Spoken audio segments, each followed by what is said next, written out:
ಬೆಳಗ್ಗೆ ನಾವು ಏಳೋ ಹೊತ್ತಿಗೆ ಒಂದು ಒಳ್ಳೆಯ ಸುದ್ದಿನ ನೋಡಿದ್ದೀವಿ.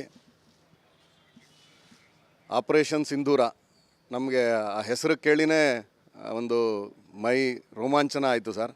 ನಾವೆಲ್ಲ ಸಣ್ಣ ಹುಡುಗರಿದ್ದಾಗಿಂದನೂ ಒಂದು ಮಾತು ಹೇಳ್ತಾ ಇದ್ವಿ, ಭಾರತ ಮಾತೆಯ ಸಿಂಧೂರ ಅಂಥೇಳಿ.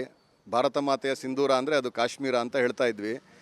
ಸೊ ಆ ಹೆಸರನ್ನು ಅವರು ಬಳಸಿರೋವಂಥದ್ದು ಮತ್ತು ಏನು ಪುಲ್ವಾಮಾ ದಾಳಿ ಒಳಗೆ 27 ಜನ ಮೃತರ ಅವರ ಒಂದು ಮಹಿಳೆಯರ ಒಂದು ಸಿಂಧೂರವನ್ನು ಅಳಿಸುವಂಥ ಕೆಲಸವನ್ನು ಅವ್ರು ಮಾಡಿದ್ದಾರೆ. ಅದಕ್ಕೆ ನಮ್ಮ ಸರ್ಕಾರ ಮತ್ತು ನಮ್ಮ ಒಂದು ಮಿಲಿಟರಿಯವರು ಸೈನ್ಯ ಭಾಳ ಉತ್ತಮವಾದಂಥ ಒಂದು ರಿಟ್ಯಾಲಿಯೇಷನನ್ನು ಒಂದು ತೋರಿಸಿದ್ದಾರೆ ಸರ್.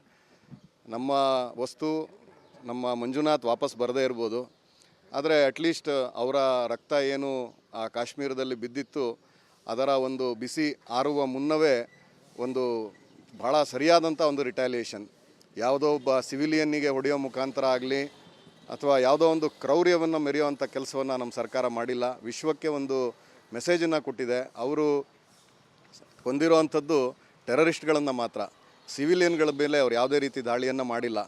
ಇಷ್ಟು 15 ಸುದೀರ್ಘ ದಿನಗಳ ಒಂದು ಏನು ತಯಾರಿ ಇದೆ, ಅವರು ವಿ ಆರ್ ಟಾರ್ಗೆಟಿಂಗ್ ಓನ್ಲಿ ಟೆರರಿಸ್ಟ್ಸ್ ಅನ್ನೋವಂಥದ್ದನ್ನು ತುಂಬ ಚೆನ್ನಾಗಿ ವಿಶ್ವಕ್ಕೂ ತೋರಿಸಿದ್ದಾರೆ. ಅವರು ಹೇಳಿದ್ರಂತೆ ಮೋದಿಗೆ ಹೇಳು ಅಂಥೇಳಿ. ಸೊ ನಮ್ಮ ಎಲ್ಲ ಮಹಿಳೆಯರು ಮೋದಿಗೆ ಹೇಳಿದರು. ಈಗ ಅವ್ರು ಮಾಡಿರೋ ಅಟ್ಯಾಕ್ ಏನಿದೆ ಅವ್ರು ಯಾರಿಗೆ ಹೇಳ್ತಾರೆ ಸರ್, ನೀವು ಯಾರಿಗೆ ಹೇಳ್ತೀರಾ ಅನ್ನೋ ಪ್ರಶ್ನೆನಷ್ಟೇ ನಾನು ಈ ಸಂದರ್ಭದಲ್ಲಿ ಕೇಳ್ಬೋದು ಅಷ್ಟೇ. ಪಾಕಿಸ್ತಾನಿ ಉಗ್ರರಿಗೆ ನೀವು ಹೋಗಿ ಯಾರಿಗೆ ಹೇಳ್ತೀರಾ? ನಿಮಗೆ ಹೇಳೋಕ್ಕೆ ಅಪ್ಪನೂ ಇಲ್ಲ ಅಮ್ಮನೂ ಇಲ್ಲ ಅನ್ನೋ ಪರಿಸ್ಥಿತಿಲಿ ಇದ್ದೀರಾ ನೀವು ಯಾರಿಗೆ ಹೇಳ್ತೀರಾ? ನಾವು ಮೋದಿಗೆ ಹೇಳಿದ್ವಿ. ಮೋದಿ ಏನು ಮಾಡಬೇಕಾಗಿದೆ, ಒಬ್ಬ ತಂದೆ ಸ್ಥಾನದಲ್ಲಿ ನಿಂತು ಅವನು ಏನು ಮಾಡಬೇಕಾಗಿದೆ ಮಾಡಿದ್ದಾರೆ. ಇನ್ನು ಮುಂದಿನ ದಿವಸಗಳು ಇಲ್ಲಿಗೆ ನಿಲ್ಲೋ ಸೂಚನೆಗಳು ನಮಗೇನು ಕಾಣಿಸ್ತಾ ಇಲ್ಲ. ಇದು it is a tribute to all our Pahalgam ದಾಳಿಯಲ್ಲಿ ಮೃತರಾಗಿರುವಂತಹ ನಮ್ಮ ಜನಗಳಿಗೆ ಇದೊಂದು ಟ್ರಿಬ್ಯೂಟ್ ಇದು. ಇನ್ನು ಮುಂದೆ ಆಗುವಂಥದ್ದು ಇಷ್ಟು ವರ್ಷ ಅವರು ಮಾಡಿರುವಂಥ ಪಾಪಕೃತ್ಯಗಳು ಏನಿದೆ, ಪಾಕಿಸ್ತಾನದ ಪಾಪಕೃತ್ಯಗಳು ಇನ್ನು ಬರುವಂಥ ದಿವಸಗಳಲ್ಲಿ ಅದಕ್ಕೆ ಸರಿಯಾದಂಥ ಶಿಕ್ಷೆಯನ್ನು ನಮ್ಮ ಸೈನ್ಯ ಕೊಡುತ್ತೆ ಅನ್ನೋವಂಥ ವಿಶ್ವಾಸದಲ್ಲಿದ್ದೀವಿ. ಆದರೆ ಈ ಸಂದರ್ಭದಲ್ಲಿ ನಮ್ಮವರು ಕೂಡ 2-3 ಜನ ಸತ್ತಿರೋದು ನಮಗೆ ತುಂಬ ನೋವಿನ ಸಂಗತಿ. ಯುದ್ಧ ಆದಾಗ ಎರಡೂ ಕಡೆಗೆ ಸಾವು ನೋವಾಗತ್ತೆ ಅಂತ ಏನು ಹೇಳ್ತೀವಿ, ಅದು ಕಂಡಾಗ ಮೈ ಒಂದು ಸ್ವಲ್ಪ ಜುಮ್ ಅನಿಸುತ್ತೆ. ಅಲ್ಲಿ ಸತ್ತಿರೋವಂಥ ನಮ್ಮ ಜನಗಳು ಕೂಡ ಯಾರೋ ಒಬ್ಬರ ತಮ್ಮ ಮಗನೋ ಗಂಡನೋ ಏನೋ ಒಂದು ಆಗಿರ್ತಾರೆ. ಅಂಥ ಒಂದು ಫ್ಯಾಮಿಲಿಗಳಿಗೆ ಅವ್ರಿಗೂ ಕೂಡ ಈ ಸಂದರ್ಭದಲ್ಲಿ ನಾನು ಏನು ಹೇಳಬೇಕು ಗೊತ್ತಿಲ್ಲ. ಅವರ ಆತ್ಮಕ್ಕೆ ಶಾಂತಿಯನ್ನು ಕೋರ್ತೇವೆ. ನಮ್ಮ ಕಡೆಗೆ ಯಾವುದೇ ಒಂದು ಸಣ್ಣ ಪುಟ್ಟ ಸಾವು ನೋವುಗಳು ಕೂಡ ಆಗದಲ್ಲೇ ಇರೋ ರೀತಿಯೊಳಗೆ ಕೇರ್ ತೊಗೊಳ್ಬೇಕು ಅನ್ನೋವಂಥದ್ದನ್ನಷ್ಟೇ ನಾವು ಇಷ್ಟೊತ್ತಿಗೆ ಈ ಒಂದು ಸಂದರ್ಭದಲ್ಲಿ ಹೇಳ್ಬೋದು. ಆದರೆ ಇಡೀ ದೇಶದ ಜನ ಈ ಸಂದರ್ಭದೊಳಗೆ ಈ ನಮ್ಮ ಸೈನ್ಯದ ಜೊತೆಗೆ ನಮ್ಮ ಸರ್ಕಾರದ ಜೊತೆಗೆ ತಮ್ಮದೇ ಆದಂಥ ಯಾವುದೋ ಒಂದು ತೀರ್ಮಾನಗಳನ್ನು ಇಟ್ಕೊಳ್ಳೋದಲ್ಲೇ ಸೈನ್ಯ ಆಗಲಿ ಅಥವಾ ಸರ್ಕಾರ ಆಗಲಿ ನಮ್ಮಿಂದ ಏನು ಎಕ್ಸ್ಪೆಕ್ಟ್ ಮಾಡುತ್ತೆ ಆ ರೀತಿಯ ಸಂಪೂರ್ಣವಾದಂಥ ಸಹಕಾರವನ್ನು ನಮ್ಮ ಇಡೀ ದೇಶದ ಜನ ಕೊಡಬೇಕು. ಅದು ತನು ಮನ ಧನ ಯಾವುದೇ ಇರ್ಬೋದು, ಯಾವುದೇ ರೂಪದಲ್ಲಿ ಸರ್ಕಾರದಿಂದ ನಮ್ಮಿಂದ ಸಹಕಾರ ಕೇಳ್ತಾರೆ ಅಂತ ಹೇಳಿದ್ರು ಈ ಒಂದು ಟೆರರಿಸಮ್ನ ನಾಶಕ್ಕೋಸ್ಕರ ಯಾವುದೇ ಒಂದು ತ್ಯಾಗಕ್ಕೂ ನಾವು ಕೂಡ ಸಿವಿಲಿಯನ್ಸ್ ಕೂಡ ನಮ್ಮ ದೇಶದ ಸಿವಿಲಿಯನ್ಸ್ ಕೂಡ ಸಿದ್ಧ ಆಗುವಂಥ ಸಂದರ್ಭ ಇದೆ. ಮುಂದಿನ ದಿವಸದಲ್ಲಿ ಟೆರರಿಸಮ್ನ ಹೆಸರು ನಾಶ ಆಗೋ ರೀತಿಯೊಳಗೆ ಈ ಸರಿ ಕೆಲಸ ಆಗಲಿ ಅಂತ ಅಷ್ಟೇ ಈ ಸಂದರ್ಭದಲ್ಲಿ ಕೇಳ್ಕೊಳ್ತಾ, ರಿಟ್ಯಾಲಿಯೇಷನ್ ಮಾಡಿರುವಂತಹ ಸರ್ಕಾರಕ್ಕೆ ಮತ್ತೊಮ್ಮೆ ನಮ್ಮೆಲ್ಲ ಕುಟುಂಬಸ್ಥರ ಪರವಾಗಿ ನಾನು ಅಭಿನಂದನೆಗಳು ಮತ್ತು ಒಂದು ಧನ್ಯವಾದಗಳನ್ನು ಕೂಡ ತಿಳಿಸ್ತೇನೆ. ನಮ್ಮ ವಸ್ತು ನಮಗೆ ಬರಲಿಲ್ಲ ಅಂದರೂ ಕೂಡ ನಮಗೆ ಒಂದು ಅವರನ್ನು ಕೊಂದಿರುವಂಥ ಜನಗಳನ್ನು ನಾಶ ಮಾಡಿರುವಂಥದ್ದು ಸ್ವಲ್ಪ ನಮ್ಮ ಮನಸ್ಸಿಗೆ ಸಮಾಧಾನ ತಂದಿದೆ ಅಂತ ಮಾತ್ರ ಈ ಸಂದರ್ಭದಲ್ಲಿ ಹೇಳ್ತೀನಿ ಸರ್. Thank you sir. ನಾಗರಿಕ ನೆಲೆಗಳ ಮೇಲೆ ಮಾಡಿಲ್ಲ, ಬರೀ ಉಗ್ರರ ನೆಲೆಗಳ ಹೌದು ಸರ್, ಟಾರ್ಗೆಟ್ ಮಾಡಿರೋದು. ಅಂದರೆ ಇದು ಯುದ್ಧ ಅಂತ ಹೇಳೋಕ್ಕಾಗಲ್ಲ, ದಾಳಿ ಅಂತ. ಹೌದು ಸರ್, ಅವರ ನೆಲೆ ಒಳಗಿರುವಂಥ ಉಗ್ರರ ದಾಳಿಯನ್ನು ಇವರು ಟಾರ್ಗೆಟ್ ಮಾಡಿ ಹೊಡಿತಾರೆ ಅಂತ ಹೇಳಿದ್ರೆ ಅವ್ರೇನು ಮಾಡ್ತಾ ಇದ್ದಾರೆ ಸರ್? ಅವರ ಉಗ್ರರ ನೆಲೆ ನಾವು ಉಗ್ರರಿಗೆ ಸಹಕಾರ ಮಾಡ್ತಾ ಇಲ್ಲ ಅಂಥೇಳಿ ಹೇಳ್ತಾರೆ. ಆದರೆ ನೆಲೆ ನೋಡಿದ್ರೆ ಪೂರ್ತಿ ಅವರ ಕಂಟ್ರೋಲಲ್ಲೇ ಇದೆ. ಸೊ ಅವರೇ ಮಾಡಬೇಕಾಗಿತ್ತು ಈ ಕೆಲಸವನ್ನು. ಒಂದು ಅವರಿಗೆ ಮನುಷ್ಯತ್ವನೇ ಇಲ್ಲ ಪಾಕಿಸ್ತಾನದವರಿಗೆ ಅನ್ನೋವಂಥದ್ದನ್ನು ಪದೇ ಅವರು ಪ್ರೂವ್ ಮಾಡ್ಕೊಳ್ತಾ ಬರ್ತಾ ಇದ್ದಾರೆ. ಇಂಥ ಒಂದು ದೊಡ್ಡ ಸಿವಿಲಿಯನ್ಗಳನ್ನು ಸಾಯಿಸಿದಂಥ ಸಂದರ್ಭದಲ್ಲಿ ಅವರು ಮಾಡಿ ತೋರಿಸ್ಬೇಕಾಗಿತ್ತು. ಅವರಲ್ಲಿರುವಂಥ ಉಗ್ರ ನೆಲೆಗಳನ್ನು ನಾವು ನಾಶ ಮಾಡಿದ್ದೀವಿ, 1, 2, 3 ನಾವು ನಾಶ ಮಾಡಿದ್ದೀವಿ ಅಂತ ಕಣ್ಣೊರೆಸೋ ತಂತ್ರಕ್ಕಾದ್ರೂ ಅವ್ರು ಮಾಡಬೇಕಾಗಿತ್ತು. ಅಷ್ಟು ಕೂಡ ಅವರಿಗೆ ಸೆನ್ಸಿಬಿಲಿಟಿ ಪಾಕಿಸ್ತಾನದವ್ರಿಗೆ ಇಲ್ಲ ಅನ್ನೋಂಥದ್ದನ್ನು ಈ 15 ದಿವಸಗಳಲ್ಲಿ ಪ್ರೂವ್ ಮಾಡಿದ್ದಾರೆ. ಇವರು ತಯಾರಿಗೋಸ್ಕರ 15 ದಿವಸ ಬಿಟ್ಟರೋ ಅಥವಾ ಅವ್ರೇನು ಮಾಡ್ತಾರೆ ಪಾಕಿಸ್ತಾನದವರು ಅಂತ ನೋಡೋದಕ್ಕೆ ಅವ್ರಿಗೊಂದು ಅವಕಾಶ ಕೊಟ್ಟಿದ್ದರು, ಮಾಡಲಿ ಅಂತ ಹೇಳ್ಬಿಟ್ಟು ಅವ್ರಿಗೊಂದು ಅವಕಾಶ ಕೊಟ್ಟಿದ್ರು. 15 ದಿವಸದ ಅವಕಾಶದಲ್ಲೂ ಅವ್ರೇನು ಮಾಡಲಿಲ್ಲ. ಸೊ ನೀವು ಮಾಡಲಿಲ್ಲ ಅಂದಾಗ ನಾವು ಮಾಡಲೇಬೇಕಾಗತ್ತೆ. ಸೊ ಆ ಕೆಪಾಸಿಟಿನೂ ಇವತ್ತು ಭಾರತ ಕಳೆದ 10 ವರ್ಷದಿಂದ ಏನು ಮದ್ದುಗುಂಡುಗಳನ್ನು ಏನು ಸಂಗ್ರಹ ಮಾಡಿ ಇಟ್ಕೊಂಡಿದ್ದಾರೆ, ಅದನ್ನೇನು ಅಲಂಕಾರಕ್ಕೇನು ಇಟ್ಕೊಂಡಿಲ್ಲ ಅನ್ನೋವಂಥದ್ದನ್ನು ಇವತ್ತು ನಮ್ಮ ಸರ್ಕಾರ ಸಾಬೀತುಪಡಿಸ್ತಾ ಇದೆ. ಅದನ್ನು ಯಾವ ಜಾಗದಲ್ಲಿ ಸರಿಯಾದ ಸಂದರ್ಭದಲ್ಲಿ ಹೇಗೆ ಉಪಯೋಗಿಸ್ಬೇಕು, ಯಾಕಂದರೆ ಶಕ್ತಿ ಎಲ್ಲರ ಹತ್ರನೂ ಇದೆ ಸರ್. ರಾಮನಲ್ಲೂ ಶಕ್ತಿ ಇತ್ತು, ರಾವಣನಲ್ಲೂ ಶಕ್ತಿ ಇತ್ತು. ಯಾವತ್ತೂ ನಾವು ಪೂಜೆ ಮಾಡುವಂಥದ್ದು ರಾಮನ ಶಕ್ತಿಗೆ, ರಾವಣನ ಶಕ್ತಿಗಲ್ಲ. ಕೆಟ್ಟದಕ್ಕೆ ನಮ್ಮ ಯಾವ ಶಕ್ತಿಯನ್ನು ನಮ್ಮ ಸರ್ಕಾರ ಬಳಸಬಾರ್ದು, ಬಳಸೋದು ಇಲ್ಲ. ನಾವು ಇಷ್ಟು ವರ್ಷಗಳಲ್ಲೂ ನಾವು ನೋಡಿಲ್ಲ. ಭಾರತ ಯಾವತ್ತೂ ಎಷ್ಟೇ 1000 ವರ್ಷಗಳ ಇತಿಹಾಸ ನೋಡಿದ್ರೂ ನಾವು ಯಾರ ಮೇಲೂ ನಾವೇ ದಾಳಿ ಮಾಡಿಲ್ಲ ಸರ್. ಆದರೆ ರಿಟ್ಯಾಲಿಯೇಷನ್, ಯಾರೋ ಒಬ್ಬರು ನಮ್ಮ ಮೇಲೆ ದಾಳಿ ಮಾಡಿದ್ರೆ ಇನ್ಮೇಲೆ ನಾವು ಒಂದು ಗಲ್ಲ ಕೊಡಿದ್ರೆ ಇನ್ನೊಂದು ಗಲ್ಲ ತೋರಿಸ್ತೀವಿ ಅನ್ನೋವಂಥ ಸಂದರ್ಭ ಇದು ಕಳೆದಿದೆ ಸರ್.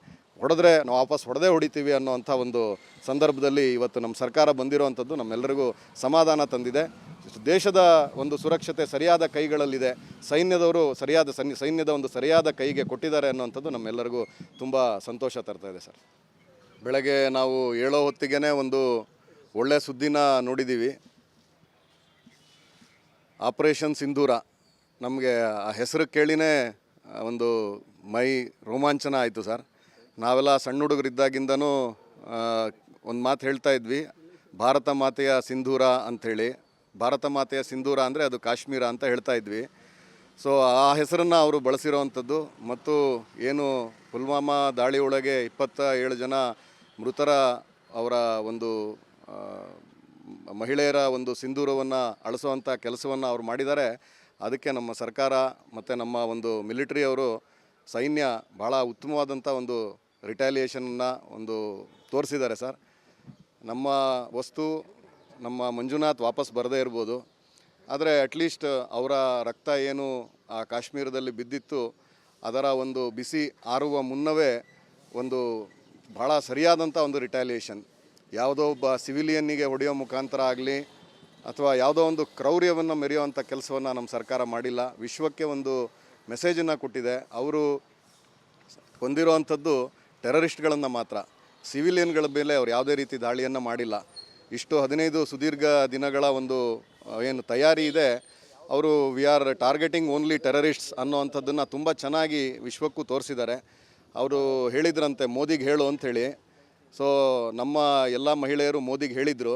ಈಗ ಅವ್ರು ಮಾಡಿರೋ ಅಟ್ಯಾಕ್ ಏನಿದೆ, ಅವ್ರು ಯಾರಿಗೆ ಹೇಳ್ತಾರೆ ಸರ್, ನೀವು ಯಾರಿಗೆ ಹೇಳ್ತೀರಾ ಅನ್ನೋ ಪ್ರಶ್ನೆನಷ್ಟೇ ನಾನು ಈ ಸಂದರ್ಭದಲ್ಲಿ ಕೇಳ್ಬೋದು ಅಷ್ಟೇ. ಪಾಕಿಸ್ತಾನಿ ಉಗ್ರರಿಗೆ ನೀವು ಹೋಗಿ ಯಾರಿಗೆ ಹೇಳ್ತೀರಾ? ನಿಮಗೆ ಹೇಳೋಕ್ಕೆ ಅಪ್ಪನೂ ಇಲ್ಲ ಅಮ್ಮನೂ ಇಲ್ಲ ಅನ್ನೋ ಪರಿಸ್ಥಿತಿಲಿ ಇದ್ದೀರಾ ನೀವು ಯಾರಿಗೆ ಹೇಳ್ತೀರಾ? ನಾವು ಮೋದಿಗೆ ಹೇಳಿದ್ವಿ. ಮೋದಿ ಏನು ಮಾಡಬೇಕಾಗಿದೆ, ಒಬ್ಬ ತಂದೆ ಸ್ಥಾನದಲ್ಲಿ ನಿಂತು ಅವನು ಏನು ಮಾಡಬೇಕಾಗಿದೆ ಮಾಡಿದ್ದಾರೆ. ಇನ್ನು ಮುಂದಿನ ದಿವಸಗಳು ಇಲ್ಲಿಗೆ ನಿಲ್ಲೋ ಸೂಚನೆಗಳು ನಮಗೇನು ಕಾಣಿಸ್ತಾ ಇಲ್ಲ. ಇದು it is a tribute to all our Pahalgam ದಾಳಿಯಲ್ಲಿ ಮೃತರಾಗಿರುವಂತಹ ನಮ್ಮ ಜನಗಳಿಗೆ ಇದೊಂದು ಟ್ರಿಬ್ಯೂಟ್ ಇದು. ಇನ್ನು ಮುಂದೆ ಆಗುವಂಥದ್ದು, ಇಷ್ಟು ವರ್ಷ ಅವರು ಮಾಡಿರುವಂಥ ಪಾಪಕೃತ್ಯಗಳು ಏನಿದೆ, ಪಾಕಿಸ್ತಾನದ ಪಾಪಕೃತ್ಯಗಳು, ಇನ್ನು ಬರುವಂಥ ದಿವಸಗಳಲ್ಲಿ ಅದಕ್ಕೆ ಸರಿಯಾದಂಥ ಶಿಕ್ಷೆಯನ್ನು ನಮ್ಮ ಸೈನ್ಯ ಕೊಡುತ್ತೆ ಅನ್ನೋವಂಥ ವಿಶ್ವಾಸದಲ್ಲಿದ್ದೀವಿ. ಆದರೆ ಈ ಸಂದರ್ಭದಲ್ಲಿ ನಮ್ಮವರು ಕೂಡ 2-3 ಜನ ಸತ್ತಿರೋದು ನಮಗೆ ತುಂಬ ನೋವಿನ ಸಂಗತಿ. ಯುದ್ಧ ಆದಾಗ ಎರಡೂ ಕಡೆಗೆ ಸಾವು ನೋವಾಗತ್ತೆ ಅಂತ ಏನು ಹೇಳ್ತೀವಿ, ಅದು ಕಂಡಾಗ ಮೈ ಒಂದು ಸ್ವಲ್ಪ ಜುಮ್ ಅನಿಸುತ್ತೆ. ಅಲ್ಲಿ ಸತ್ತಿರೋವಂಥ ನಮ್ಮ ಜನಗಳು ಕೂಡ ಯಾರೋ ಒಬ್ಬರ ತಮ್ಮ ಮಗನೋ ಗಂಡನೋ ಏನೋ ಒಂದು ಆಗಿರ್ತಾರೆ. ಅಂಥ ಒಂದು ಫ್ಯಾಮಿಲಿಗಳಿಗೆ ಅವ್ರಿಗೂ ಕೂಡ ಈ ಸಂದರ್ಭದಲ್ಲಿ ನಾನು ಏನು ಹೇಳಬೇಕು ಗೊತ್ತಿಲ್ಲ. ಅವರ ಆತ್ಮಕ್ಕೆ ಶಾಂತಿಯನ್ನು ಕೋರ್ತೇವೆ. ನಮ್ಮ ಕಡೆಗೆ ಯಾವುದೇ ಒಂದು ಸಣ್ಣ ಪುಟ್ಟ ಸಾವು ನೋವುಗಳು ಕೂಡ ಆಗದಲ್ಲೇ ಇರೋ ರೀತಿಯೊಳಗೆ ಕೇರ್ ತೊಗೊಳ್ಬೇಕು ಅನ್ನೋವಂಥದ್ದನ್ನಷ್ಟೇ ನಾವು ಇಷ್ಟೊತ್ತಿಗೆ ಈ ಒಂದು ಸಂದರ್ಭದಲ್ಲಿ ಹೇಳ್ಬೋದು.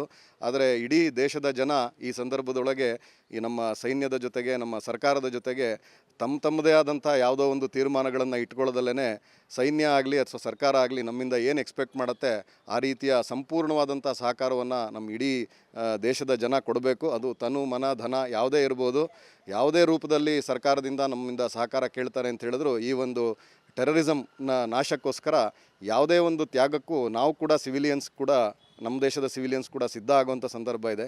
ಮುಂದಿನ ದಿವಸದಲ್ಲಿ ಟೆರರಿಸಮ್ನ ಹೆಸರು ನಾಶ ಆಗೋ ರೀತಿಯೊಳಗೆ ಈ ಸರಿ ಕೆಲಸ ಆಗಲಿ ಅಂತ ಅಷ್ಟೇ ಈ ಸಂದರ್ಭದಲ್ಲಿ ಕೇಳ್ಕೊಳ್ತಾ, ರಿಟ್ಯಾಲಿಯೇಷನ್ ಮಾಡಿರುವಂತಹ ಸರ್ಕಾರಕ್ಕೆ ಮತ್ತೊಮ್ಮೆ ನಮ್ಮೆಲ್ಲ ಕುಟುಂಬಸ್ಥರ ಪರವಾಗಿ ನಾನು ಅಭಿನಂದನೆಗಳು ಮತ್ತು ಒಂದು ಧನ್ಯವಾದಗಳನ್ನು ಕೂಡ ತಿಳಿಸ್ತೇನೆ. ನಮ್ಮ ವಸ್ತು ನಮಗೆ ಬರಲಿಲ್ಲ ಅಂದರೂ ಕೂಡ ನಮಗೆ ಒಂದು ಅವರನ್ನು ಕೊಂದಿರೋವಂಥ ಜನಗಳನ್ನು ನಾಶ ಮಾಡಿರುವಂಥದ್ದು ಸ್ವಲ್ಪ ನಮ್ಮ ಮನಸ್ಸಿಗೆ ಸಮಾಧಾನ ತಂದಿದೆ ಅಂತ ಮಾತ್ರ ಈ ಸಂದರ್ಭದಲ್ಲಿ ಹೇಳ್ತೀನಿ ಸರ್. Thank you sir. ನಾಗರಿಕ ನೆಲೆಗಳ ಮೇಲೆ ಮಾಡಿಲ್ಲ, ಬರೀ ಉಗ್ರರ ನೆಲೆಗಳನ್ನು ಮಾತ್ರ ಟಾರ್ಗೆಟ್ ಮಾಡಿರೋದು. ಒಂದು ಅಂದರೆ ಇದು ಯುದ್ಧ ಅಂತ ಹೇಳೋಕ್ಕಾಗಲ್ಲ, ದಾಳಿ ಅಂತ. ಹೌದು ಸರ್, ಅವರ ನೆಲೆ ಒಳಗಿರುವಂಥ ಉಗ್ರರ ದಾಳಿಯನ್ನು ಇವರು ಟಾರ್ಗೆಟ್ ಮಾಡಿ ಹೊಡಿತಾರೆ ಅಂತ ಹೇಳಿದ್ರೆ ಅವ್ರೇನು ಮಾಡ್ತಾ ಇದ್ದಾರೆ ಸರ್? ಅವರ ಉಗ್ರರ ನೆಲೆ ನಾವು ಉಗ್ರರಿಗೆ ಸಹಕಾರ ಮಾಡ್ತಾ ಇಲ್ಲ ಅಂಥೇಳಿ ಹೇಳ್ತಾರೆ, ಆದರೆ ನೆಲೆ ನೋಡಿದ್ರೆ ಪೂರ್ತಿ ಅವರ ಕಂಟ್ರೋಲಲ್ಲೇ ಇದೆ. ಸೊ ಅವರೇ ಮಾಡಬೇಕಾಗಿತ್ತು ಈ ಕೆಲಸವನ್ನು. ಒಂದು ಅವರಿಗೆ ಮನುಷ್ಯತ್ವನೇ ಇಲ್ಲ ಪಾಕಿಸ್ತಾನದವರಿಗೆ ಅನ್ನೋವಂಥದ್ದನ್ನು ಪದೇ ಪದೇ ಅವರು ಪ್ರೂವ್ ಮಾಡ್ಕೊಳ್ತಾ ಬರ್ತಾ ಇದ್ದಾರೆ. ಇಂಥ ಒಂದು ದೊಡ್ಡ ಸಿವಿಲಿಯನ್ಗಳನ್ನು ಸಾಯಿಸಿದಂಥ ಸಂದರ್ಭದಲ್ಲಿ ಅವರು ಮಾಡಿ ತೋರಿಸ್ಬೇಕಾಗಿತ್ತು. ಅವರಲ್ಲಿರುವಂಥ ಉಗ್ರ ನೆಲೆಗಳನ್ನು ನಾವು ನಾಶ ಮಾಡಿದ್ದೀವಿ, 1, 2, 3 ನಾವು ನಾಶ ಮಾಡಿದ್ದೀವಿ ಅಂತ ಕಣ್ಣೊರೆಸೋ ತಂತ್ರಕ್ಕಾದ್ರೂ ಅವ್ರು ಮಾಡಬೇಕಾಗಿತ್ತು. ಅಷ್ಟು ಕೂಡ ಅವರಿಗೆ ಸೆನ್ಸಿಬಿಲಿಟಿ ಪಾಕಿಸ್ತಾನದವ್ರಿಗೆ ಇಲ್ಲ ಅನ್ನೋಂಥದ್ದನ್ನು ಈ 15 ದಿವಸಗಳಲ್ಲಿ ಪ್ರೂವ್ ಮಾಡಿದ್ದಾರೆ. ಇವರು ತಯಾರಿಗೋಸ್ಕರ 15 ದಿವಸ ಬಿಟ್ಟರೋ ಅಥವಾ ಅವ್ರೇನು ಮಾಡ್ತಾರೆ ಪಾಕಿಸ್ತಾನದವರು ಅಂತ ನೋಡೋದಕ್ಕೆ ಅವ್ರಿಗೊಂದು ಅವಕಾಶ ಕೊಟ್ಟಿದ್ದರು, ಮಾಡಲಿ ಅಂತ ಹೇಳ್ಬಿಟ್ಟು ಅವ್ರಿಗೊಂದು ಅವಕಾಶ ಕೊಟ್ಟಿದ್ರು. 15 ದಿವಸದ ಅವಕಾಶದಲ್ಲೂ ಅವ್ರೇನೂ ಮಾಡಲಿಲ್ಲ. ಸೊ ನೀವು ಮಾಡಲಿಲ್ಲ ಅಂದಾಗ ನಾವು ಮಾಡಲೇಬೇಕಾಗತ್ತೆ. ಸೊ ಆ ಕೆಪಾಸಿಟಿನೂ ಇವತ್ತು ಭಾರತ ಕಳೆದ 10 ವರ್ಷದಿಂದ ಏನು ಮದ್ದುಗುಂಡುಗಳನ್ನು ಏನು ಸಂಗ್ರಹ ಮಾಡಿ ಇಟ್ಕೊಂಡಿದ್ದಾರೆ, ಅದನ್ನೇನು ಅಲಂಕಾರಕ್ಕೇನು ಇಟ್ಕೊಂಡಿಲ್ಲ ಅನ್ನೋವಂಥದ್ದನ್ನು ಇವತ್ತು ನಮ್ಮ ಸರ್ಕಾರ ಸಾಬೀತುಪಡಿಸ್ತಾ ಇದೆ.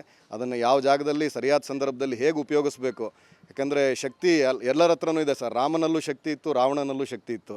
ಯಾವತ್ತೂ ನಾವು ಪೂಜೆ ಮಾಡುವಂಥದ್ದು ರಾಮನ ಶಕ್ತಿಗೆ, ರಾವಣನ ಶಕ್ತಿಗಲ್ಲ. ಕೆಟ್ಟದಕ್ಕೆ ನಮ್ಮ ಯಾವ ಶಕ್ತಿಯನ್ನು ನಮ್ಮ ಸರ್ಕಾರ ಬಳಸಬಾರ್ದು, ಬಳಸೋದು ಇಲ್ಲ.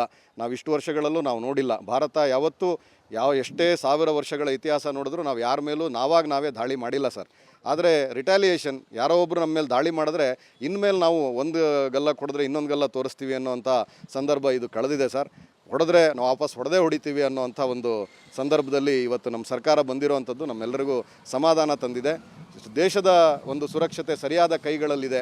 ಸೈನ್ಯದವರು ಸೈನ್ಯದ ಒಂದು ಸರಿಯಾದ ಕೈಗೆ ಕೊಟ್ಟಿದ್ದಾರೆ ಅನ್ನೋವಂಥದ್ದು ನಮ್ಮೆಲ್ಲರಿಗೂ ತುಂಬ ಸಂತೋಷ ತರ್ತಾ ಇದೆ ಸರ್.